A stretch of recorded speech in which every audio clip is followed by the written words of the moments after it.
Hi, everybody. Michelle Edmonds here with Making the Grade with Idaho News 6. Can you believe it is 2021? And although so many things still look the same and feel the same, education is yet again churning forward. And here to talk with me about it is Kevin Richert from Idaho Education News. Happy New Year, my friend. Happy New Year to you, Michelle. Good to see you. Good to Virtually see see you, that is. Of course, virtually for right now. Who Yeah. knows, Kevin? Maybe we'll look back on this though and be like, come this summer, we'll actually get to see each other. Who knows? Who knows? We can always keep our fingers crossed that we'll end 2021 differently than we ended 2020.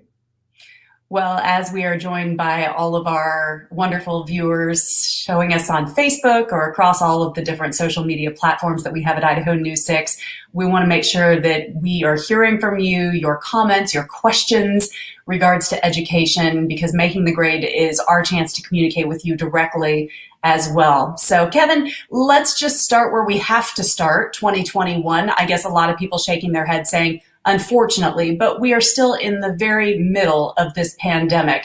So where do K-12 schools stand when it comes to coronavirus? I know at Idaho Education News, you guys have been tracking the numbers very carefully to see what kind of spread is happening either in the community or in our schools. What have you found when you're looking at the numbers?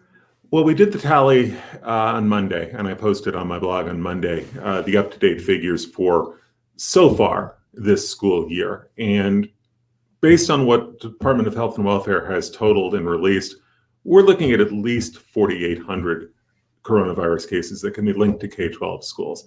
And that's a conservative estimate. We know it's higher, we just don't know how much higher, for a couple of reasons. Basically, Health and Welfare does not release numbers for every school. They only release numbers for larger schools, schools of at least 50 students, that is. So smaller schools, you don't find out what's going on with students and teachers because of privacy concerns. And some of Health and Welfare's own numbers are a bit of an estimate. It's a minimum number of cases in some schools. So we know it's at least 4,800 cases, and that's out of more than 140,000 cases statewide. So that, to put that into context. And what we found out as we looked at the fall numbers, and we just sort of summarized where we stand right now, the largest hotspots are all in high schools. And that stands to reason for a lot of reasons. First of all, there are more kids and more staff in high schools. They're just larger facilities. So if we're just tracking raw case numbers, stands to reason that you'll see more cases in high schools. But also, high school is a very different environment, as we all know. Students are moving from class to class. They're passing each other in the hallway. They have extracurricular activities, and we'll be talking about extracurriculars here in a little bit. High school students work outside of the school day. They have more of a social life maybe than elementary school kids and junior high school kids. So for a lot of reasons, it shouldn't surprise us that the highest case numbers are in some of these high schools. And you can see as we scroll some of the highest numbers in high schools in the West Ada School District. Mountain View, Meridian are near the top, Eagle High School, Rocky Mountain. So not really much of a surprise with a lot of these numbers. Well, and you should mention here too, Kevin, that the Boise School District has been remote since after Thanksgiving. So if people are looking here and seeing a lot of the West Ada schools, and CUNA, they're on the list as well, when you're looking at Treasure Valley schools, and you're not necessarily seeing the Boise School District high schools, that has to be a direct correlation, correct? You would think. There's definitely a correlation. I don't know if there's a causal link, but definitely Boise high schools have been online since for several weeks now, and will continue online and are continuing online this week and into at least the middle of January. We'll see how that plays out in the next couple of weeks. West Ada has been in a hybrid model all year, or most of the year. Has been in a hybrid model since since the fall. I don't think, and please join us if you're here on Making the Grade and put your 2 cents in. I don't think anybody would be very surprised to see that high schools are the hotspots when it comes to schools. Did the Department of Health and Welfare give any context to the release of these numbers. And maybe it's too simple to say, oh, these are actually more positive than we thought, or, oh no, we're in a negative trend here. Was there any sort of context, or was there just a release of the numbers? And not particularly, and really what it came down to, it really wasn't a new release necessarily from health and welfare. It was a matter of, I wanted to look at these numbers, and we link to this report every week, and I would urge parents, staff, if you're interested in what's happening in your school, look at the report for yourself. You'll be able to see the numbers for the past couple of weeks, and you'll be able to see the cumulative numbers for the year. What I did on Monday was I just looked at the cumulative numbers, and I just did the math, because the health and welfare spreadsheet doesn't provide you with a sum total. You have to do the math yourself. And as I did the math, I found out that really we were looking at least 4,800 cases, and it was a lot higher figure than I had thought it would be, and a lot higher figure than I had been reporting about back in December, because the cumulative figures are always being updated. The state will release weekly numbers, and you'll get a weekly report, but some schools report their numbers on a monthly basis. Some have really no set schedule to report their numbers to health and welfare. So what health and welfare has been doing all along is plowing those new updated numbers into the cumulative total, but those new numbers are not reflected in those weekly reports. So that's how I got curious about why we were seeing so much higher numbers in the cumulative totals as opposed to what we've been seeing in those weekly reports. So it was kind of a lesson for me as a reporter about how to read health and welfare's reports and how to reflect what numbers they're seeing in the schools. So it was a little bit of a math exercise for me that I kind of explained to readers along the way. Well, and I appreciate that, because transparency is, as you're trying to slog through the numbers on a weekly basis, you don't necessarily have all the information at your fingertips, as you're saying. I mean, when we tallied the numbers in December, and it looked like it was about 3,300 cases in the K-12 schools, and that's what I reported. But the actual cumulative figure is like I reported on Monday, more than 4,800. That's a big difference. And we wanted to make clear what the numbers really are, what the discrepancy was, how we get from 3,300 to 4,800, and going forward, I think the best way to figure out exactly what's happening in the schools is to run that exercise and go through all of those cumulative figures, because they're changing in real time. Just a little more addition for you. That's okay. It's making a great. It's fine. Yeah. It's math class. I have a calculator on my phone and on my computer. I'm good.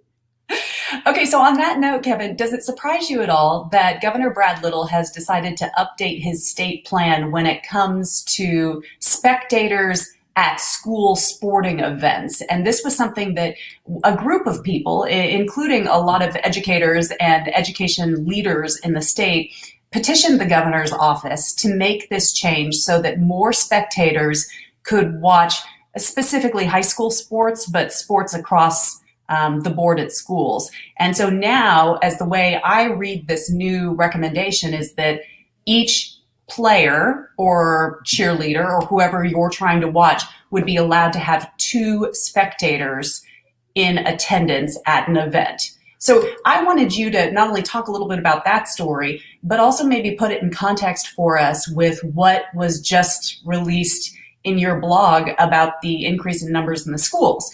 Are these two things going hand in hand here?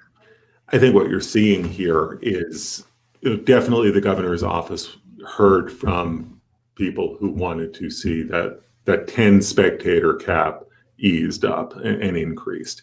So there was some pressure, there was some lobbying. Education groups, back before Christmas were urging the governor to take another look at the 10 spectator cap.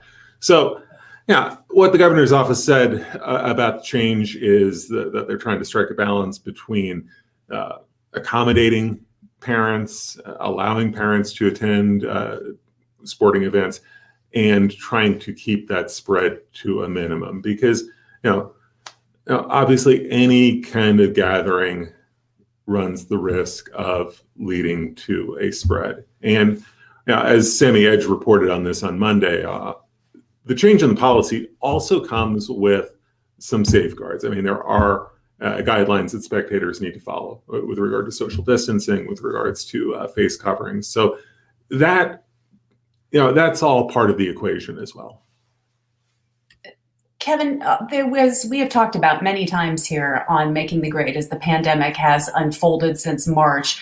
School districts have been really wary of where they stand because of liability issues. So how does this new proposal make sure that districts are not going to face any kind of liability? I think that's got to be a factor as well. Sure. That's been a concern with schools all year in terms of their legal exposure, their liability exposure. So yeah, I think that's part of this as well. And districts can make different decisions, correct? They don't necessarily have to follow this order. They can stay with the original stage 2 order as much as I read about it. Right. That's the way I would read it as well, that if a school wanted to go with a more strict requirement, they could do that, but they would not be able to go above 2 spectators per participant. Interesting. Well, we'll see how that all shakes out and how the different districts decide to respond to that. I wanted to get to a story that I know you've spent quite a bit of time studying over the years. We talk about supplemental levies. So for people who maybe give us a little bit of a civics lesson first in Yes. What is a supplemental levy, in case you didn't realize that you were paying for this, many of you. But their districts all across the state have run supplemental levies for years. The difference this year is that a new record amount has been raised. And not really new there. I mean, it was a record for the 5th successive year. 92 school districts across the state have a supplemental levy. So the civics lesson is going to be a refresher course for a lot of patrons, because if you live in really just about any school district in the Treasure Valley, I'm running it through my head here about most every school district in the state, and certainly most every school district in the Treasure Valley, has a supplemental levy on the books. So what are we talking about here? We're talking about a 1 or 2 year property tax levy that voters approve with a simple majority. And school districts can use that money for teacher salaries. They can use it for books and supplies and computers. They can use it for transportation. They can use it to cover employee benefits. It's money that the districts can use for any number of purposes, but it's short term. These levies are only on the books for 1 or 2 years, and school districts then have to go back to patrons and ask for a renewal. And that's what you see a lot here. A lot of these supplemental levy elections that we see, that we talk about over and over on this segment, are repeat levies. They're a continuation of a tax levy that's already been on the books, and in some cases, levies that have been on the books for decades. And school districts can ask for this money numerous times during the year right now.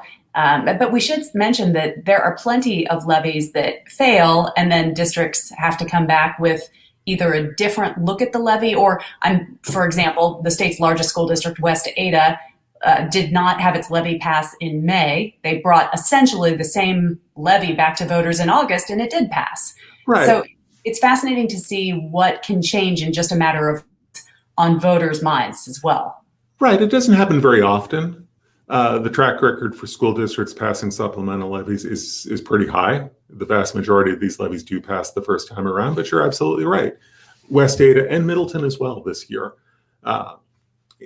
ran supplemental levies in May, in June, in conjunction with the 2020 primaries, and those levies failed. Now, West Ada and Middleton both came back in August, which is another election day that's available to school districts.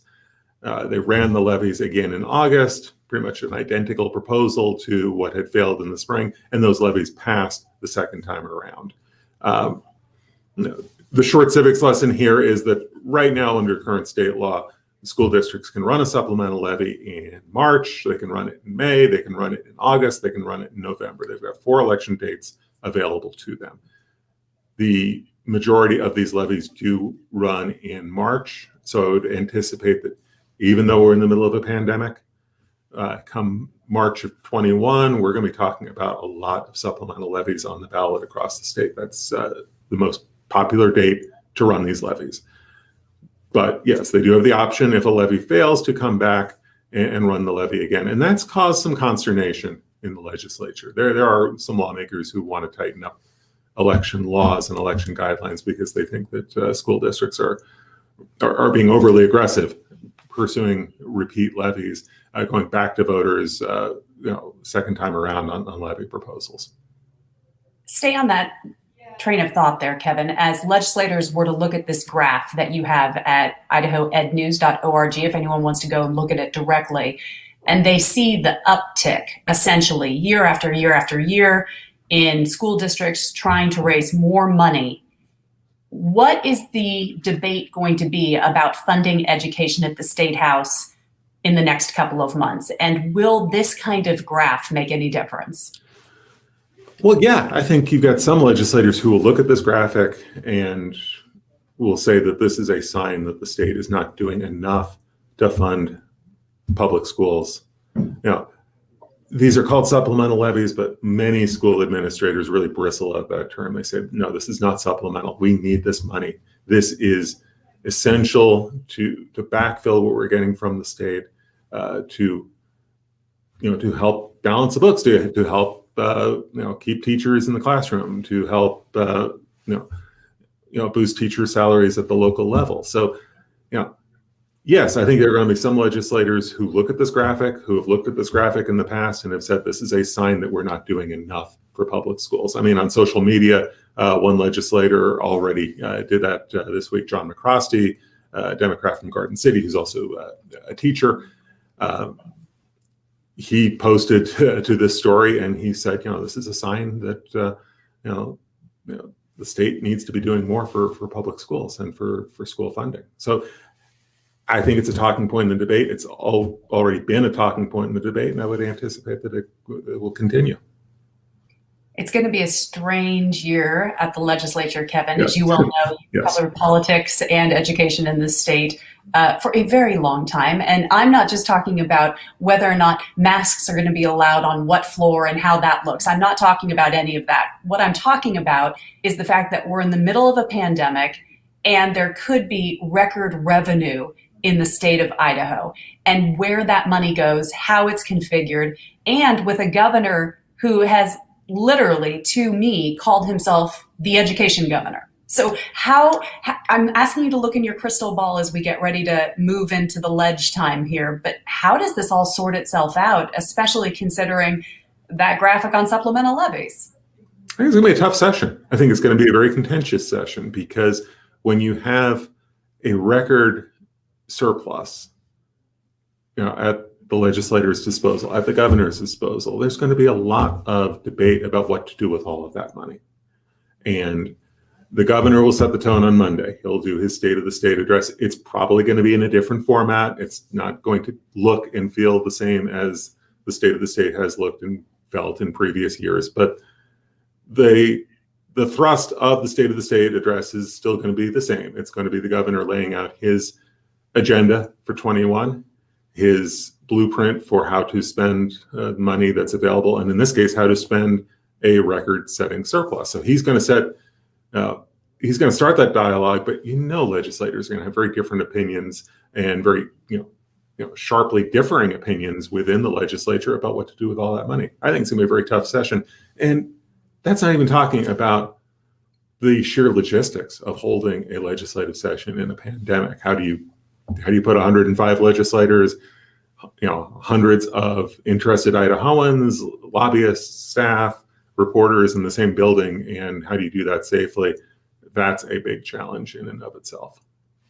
One of the other topics that is going to come up in the legislative session has already surfaced, as we knew it would, and we're talking about, when it comes to education, new academic standards. So rewriting the academic standards, that falls on the shoulders of the State Department of Education to do some rewrites, with the State Board of Education being the oversight there. But Kevin, if people are wondering, what do you mean they're rewriting these standards? Can you give us a tiny bit of history about why they're going to rewrite the standards, and also the difference between academic standards and curriculum. Yes, there's always been a lot of confusion about the difference between curriculum and standards, and we'll get there in a minute. But let's talk about the history and let's set the stage. For the past several legislative sessions, you've had a lot of debate over these academic standards, the math and the English language standards, which have been aligned to the Common Core movement, and the science standards. What we had happen in 2020, this feels like ancient history because it all happened before the pandemic when we were covering a more or less normal legislative session. The education committees agreed to require the state to go back to the drawing board and rewrite the academic standards for math, English language arts, and science. Now that's a 2-year process. So if you're wondering what's going to happen at the 2021 legislative session on academic standards, the answer is nothing. Nothing of substance. There will be discussion, I'm sure, about the standards, but there will be no decisions made about new academic standards. That's all going to happen in 2022. So we've got this process that's beginning with working groups writing new proposed standards. State board discussed these draft proposed standards in a meeting on Monday. Legislators, I'm sure, will weigh in. They already are. They've already expressed some concerns about where they think these standards are headed. But we won't have the debate. We won't have the showdown. We won't have the vote at the State House until 2022. So a little bit of a pause in the debate at the State House. But this issue isn't going away anytime soon. And again, what are we talking about when we're talking about standards? It's a blueprint for what students are expected to know at a certain stage in their academic journey. A 4th grader should know how to do this in math. A 7th grader should be able to master these English language skills. So it's a blueprint for where students are expected to be, grade by grade, but it does not lay out how to get there. The curriculum, how these subjects are taught, that's a decision that's made at the local level. That's always been a local decision. So if you're concerned about your curriculum, your child's curriculum, if you're concerned about the tests that he or she is being expected to take, textbooks that they may be using, that's really a local decision. That's really something that's being figured out by local school trustees, local school administrators. So that's a local issue. But academic standards are a state issue. It will be interesting to see how much play that gets during what, as you said, will probably be a very divisive legislative session coming up anyway. There's going to be plenty to talk about this next legislative session. So having a little bit of a breather on academic standards is, we'll have plenty of other things to be talking about. Well, including, I want to hear, because you just got off an interview with the State Board of Education talking about go-on rates. And right now we're talking about specifically, the state has a huge goal of trying to get so many students either to go on to college or to get a degree or a post-secondary degree to move on after high school and continue their education in one form or another. And Kevin, you have found out by crunching the numbers again that there's been a pretty big drop-off in the go-on rate. Maybe not a huge surprise considering the pandemic, but you have to ask why, if there are any other reasons besides that. Yeah, really not surprising in the middle of a pandemic. But what we're seeing happen this year is fewer high school graduates from the class of 2020, high school seniors who graduated last spring. Fewer high school graduates going straight on to college or going into professional career technical education. The drop off, the numbers here basically are that the go-on rate, the immediate go-on rate, went from 45% last year to 38% this year. So 7 percentage points. In terms of students, we're talking about about 1,400 students, 1,400 fewer high school graduates doing something to continue their education. And we could see this coming. And we've been talking about this and reporting about this, that the colleges and universities were already seeing decreases in the number of first-year students coming from Idaho high schools enrolling on campus this fall. So these go-on numbers shouldn't be a big surprise, but they are a concern. I spoke to the state board today for a story I'm going to publish later this afternoon about, well, what happened here, what caused it, and what's the path going forward, because you laid it out really well, Michelle. Why we care about these go-on rates, why we care about these go-on numbers, is that the state is really hoping that more high school graduates do something beyond high school, whether it's two-year college or four-year college or career technical. They do something to continue their education. So when students don't continue their education straight out of high school that following fall, the concern is that, maybe somewhere along the way, students, their plans change, their intentions of going to college. Life happens. Kids get a job, young adults get a job, they decide to stay with their job, maybe they get married, they start a family. It's tougher to go to college and begin a college career when you're married and you have maybe a young child at home. So the concern is that if students don't, keep moving right after high school, there's a chance that they may not ever go back to school.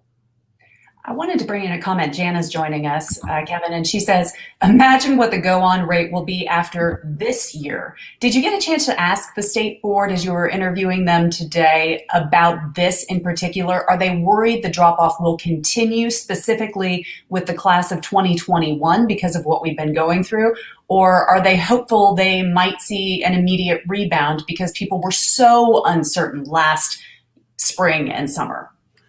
It's a really good question, and I'm glad Joanna asked it. The short answer is the state board is worried about the class of 21 already, and they're concerned because of some of the things that they're seeing. So we've talked about the FAFSA. That's the application that students and parents have to fill out to get federal financial aid. It's also the same form that they need in order to get a share of the state opportunity scholarships for college. The FAFSA completion rates are down, I want to say, by about 14% from where they were a year ago. Fewer families are filling out the FAFSA, and the concern there is that if fewer students this year are filling out the FAFSA, maybe they're not going to be continuing their education after high school. So yes, the state board is worried about what they've seen with the class of 20. They're already worried about what may happen with the class of 21. And I'll get into that in more detail in the story. We'll look forward to that, and we'll continue to make sure that we are looking at idahoednews.org. That's where you can find all of the stories that Kevin and I have been talking about in the past half hour. Kevin, before I let you go, let me just bring in a couple of people who are joining us late. I wanted you to recap a couple of the stories that we were talking about. Rebecca's asking us, I missed, what's happening with school districts? So Rebecca, the answer there quite quickly is that we've seen an uptick in coronavirus cases from the state level. And Kevin, explain again where we were back in December, where you thought we were, and where the number of cases are today. Right, where we are right now is 4,800, at least 4,800 cases that have been tied to the K-12 system so far this school year. And that's a higher figure than we thought it was back in December. Just crunching the numbers, accumulating the numbers, we're at least 4,800 cases. And we know it's higher. We just don't know how much higher it is.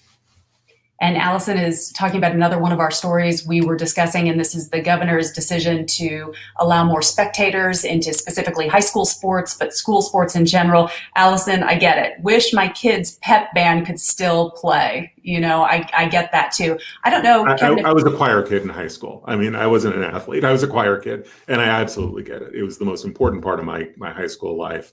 And if that had been taken away from me, it would have been devastating. So I get it too. And David, I want to bring in your comment because you're joining us as well. My middle school kid is screwed this year. I'm not exactly sure what exactly, David, if you want to join us some more and say that. And Idaho does not care. Kevin, this is still really hard on parents. And a lot of us are starting up the school year, the new year with school in some sort of remote form, in some sort of total online form, in yet a changing format. So I just want to acknowledge to parents out there that Kevin and I are parents too, and we get it. We definitely get it. And it's rough. And if we're looking at go on rates, I'm sure the State Board of Education is worried about the trickle-down effect, even down to middle schoolers because of this pandemic. Yeah, I think that everybody's feeling the frustration and the fear and the concern. David's showing us her education this year is a joke. I'm so sorry. I'm so sorry.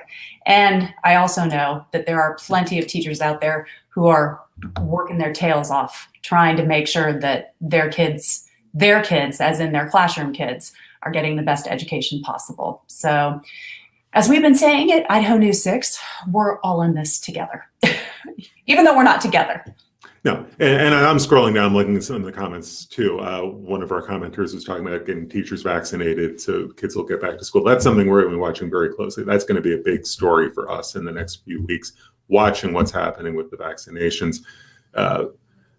The plan is for the state to move into the next phase of vaccinations where school staff and teachers can get the vaccine. So we're going to be watching very closely to see how that unfolds, what kind of timetable we're looking at, what kind of opt-out rates we're having with teachers and staff. So that's the next phase of the story, and I think a really big phase of the story. I can't wait to be able to cover that with you. Kevin, it may be 2021 and we may not be seeing each other in person, but my friend, I do appreciate doing Making the Grade with you every week. Appreciate the time, as always.